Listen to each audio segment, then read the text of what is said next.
Alors, comme nous l'avons étudié depuis le début de ce module, on a bel et bien vu que les formulaires, justement, nous permettent de pouvoir interagir avec nos utilisateurs et donc de pouvoir leur demander des informations que nous allons envoyer au niveau de nos serveurs en vue d'être traités et utilisés potentiellement.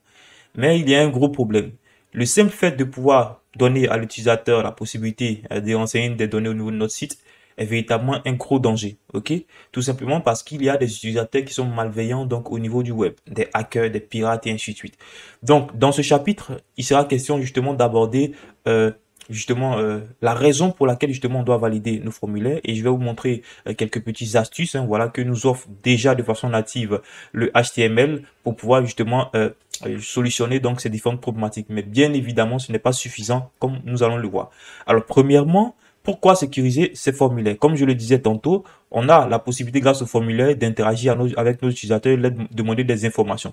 Mais ceux-ci peuvent renseigner de mauvaises informations. Ok? Donc, on a pas mal de failles de sécurité justement qui sont liées au web dans ce genre de contexte. On a par exemple les failles CSRF, les failles XSS, les injections SQL, les injections d'entête, les injections d'email. Ok? Donc, le principe de ces failles-là est simple. Donc, on va essayer de comprendre un tout petit peu le principe de quelques-unes de ces failles. Hein, voilà. Donc, je vais, hop, carrément tout enlever ici, hein, voilà, et je vais dire par exemple un champ de texte input texte par exemple, ok, donc placeholder, je vais dire renseigner votre nom par exemple, ok, et on va dire ici donc un texte aria, là ici à ce niveau, ok, on va dire message, et là, hop, on va dire par exemple placeholder renseigner un message, ok.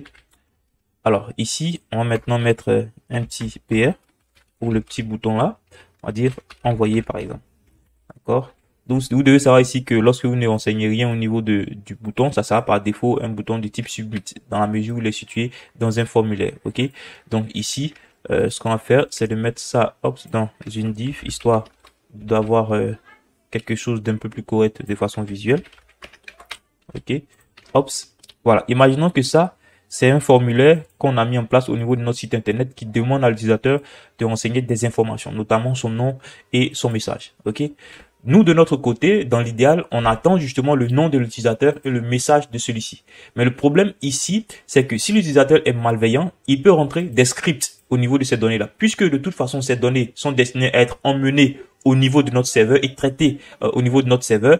Justement, ça veut dire que quelque part, c'est dangereux, puisque l'utilisateur ici peut rentrer des scripts. Par exemple, au niveau de l'injection SQL, il peut rentrer des requêtes SQL. Ok, le SQL, c'est tout simplement un langage qui permet justement de faire des requêtes au niveau des bases de données. Donc, s'il prend par exemple le malin plaisir de rentrer, imaginons, une requête qui lui permet justement de récupérer toutes les informations de vos utilisateurs, vous voyez que justement ici le formulaire est devenu quelque chose, ou du moins une faille, ou du moins un moyen justement de pouvoir pirater votre système. Ok, donc on a les failles CSRF, on a des failles XSS qui permettent par exemple d'entrer des scripts, hein, voilà, au niveau de votre système pour par exemple faire crasher votre serveur, pour, par exemple véritablement, il y a des utilisateurs malveillants qui peuvent véritablement mettre du gâchis au niveau de votre système simplement grâce au formulaire. Ok, donc l'une des raisons principales pour lesquelles on doit justement valider nos formulaires, c'est justement pour éviter donc des dégâts qui sont causés potentiellement par ces différents types de failles là, ok, notamment le XSS, le CSRF, les injections SQL. Bon là, on parle de sécurité informatique, ce n'est pas l'objet de ce cours, hein, voilà, et donc on ne va pas s'y attarder.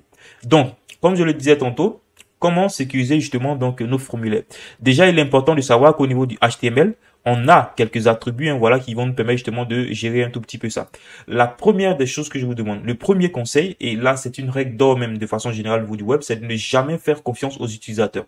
Même si vous créez un site pour leur permettre justement d'avoir des services et que vous leur donnez le maximum d'expérience utilisateur, ne faites jamais confiance aux utilisateurs. Ok, soyez évidemment paranoïaque dans la mesure où les utilisateurs peuvent renseigner des données, en tout cas surtout quand il s'agit de pouvoir mettre en place un moyen de permettre aux utilisateurs de renseigner les données. Ne faites jamais confiance aux utilisateurs. Assurez-vous de toujours sécuriser donc vos systèmes. La première des choses que vous pouvez faire, c'est de spécifier les bonnes valeurs ici pour l'attribut type. Ok, donc comme vous l'avez remarqué dans l'un des chapitres que nous avons étudié, si par exemple vous voulez demander à l'utilisateur de renseigner un email ici et que vous mettez la valeur tout simplement texte, ça veut dire qu'il peut rentrer n'importe quel format de données. Ok, et donc si imaginons que ici vous voulez demander une adresse email, et que vous avez mis le mauvais type ici, notamment texte, l'utilisateur peut entrer une donnée qui n'est pas une adresse email. Et quand on va envoyer tout simplement les données ici, justement, vous voyez que là, on va récupérer justement les informations qu'il a fournies là, ici à ce niveau. Là, j'ai oublié la valeur name. Je vais dire par exemple, voilà,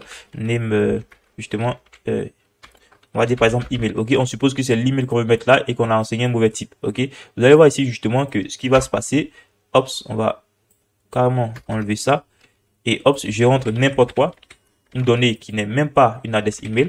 Et quand je l'envoie, vous voyez que justement, cette information est passée dans mon URL. Ok, donc la première des choses à faire au minimum, hein, voilà, ce serait justement de pouvoir mettre les bons types de nos éléments ici au niveau donc de l'attribut type. Ok, les bonnes valeurs au niveau de l'attribut type. Si vous voulez demander une adresse email, mettez donc une adresse email. Si vous voulez demander un mot de passe, par exemple, hein, voilà, ici, hop, attention, je vais y arriver. Ok, input password. Ok, mettez le bon type ici en fonction des données que vous voulez demander. Ça, c'est une première petite barrière, hein, voilà, qui nous est offert justement par le HTML. Ok, vous voyez ici qu'on peut un temps soit peu améliorer les choses. Ok, et là, quand on va essayer d'envoyer les choses, vous allez voir qu'ici, il va bloquer l'envoi donc des données parce qu'il a détecté que le format de l'email n'est pas correct. Ok, ça permet justement de vérifier donc un temps soit peu les formats des données envoyées au niveau de nos formulaires. Alors, ici, comme je le disais tantôt, on va mettre le placeholder. Bon, carrément enlever ça. Ok. Comme je le disais tantôt, ça, ce n'est pas du tout suffisant. Mais avant, je vais vous montrer un autre attribut qui est assez essentiel. Imaginons maintenant que vous avez effectivement demandé l'email à l'utilisateur, ou du moins par exemple, voilà, ici on va prendre un input de type texte classique. Ok, je vais dire par exemple votre nom, d'accord. Et ici, on a mis effectivement texte, ok. Et que vous attendez justement que l'utilisateur entre obligatoirement son nom, d'accord? Le problème ici, c'est qu'il peut ne pas renseigner la valeur et quand même envoyer ici la donnée. Vous voyez qu'ici, la valeur ici de nom est vide, ok? Et ça, c'est pas quelque chose qu'on souhaite. Donc, il y a un attribut assez intéressant qui est l'attribut require, d'accord? Ici, qui est un moyen justement d'obliger l'utilisateur à renseigner la valeur. Et là maintenant, lorsqu'on essaie d'envoyer la donnée ici, d'envoyer la donnée du formulaire sans avoir renseigné le nom, le navigateur détecte que cet attribut est obligatoire. Et voilà, et il demande à l'utilisateur de remplir cette valeur-là. Alors, quand je disais que ces différentes méthodes ne sont pas suffisantes, c'est simple parce que ici, quelqu'un qui est un tout petit peu malin, voilà, qui s'y connaît un tout petit peu en code HTML, peut tout simplement venir là dans votre navigateur. Déjà, remarquez, je vais faire ça.